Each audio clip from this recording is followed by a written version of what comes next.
Hello friends, in today's video I'm gonna be walking through how to increase your Shopify sales. But before getting started this video, make sure to subscribe. How to 1 minute.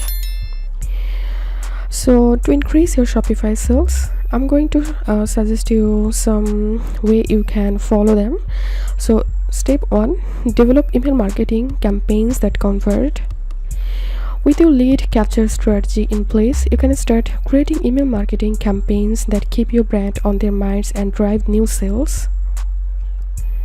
Step 2. Utilize SMS and push notifications for better engagement. Become just as important as email marketing these days is SMS marketing. You can send marketing messages straight to the pockets and purchase of your customers. Third way, invest your social media marketing strategy. A great e-commerce marketing strategy wouldn't be complete without a strong social media game.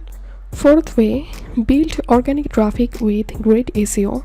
Fifth way, target your ideal customers with paid advertising. Sixth way, create dedicated and high converting landing pages. So this was the way we can increase our Shopify sales.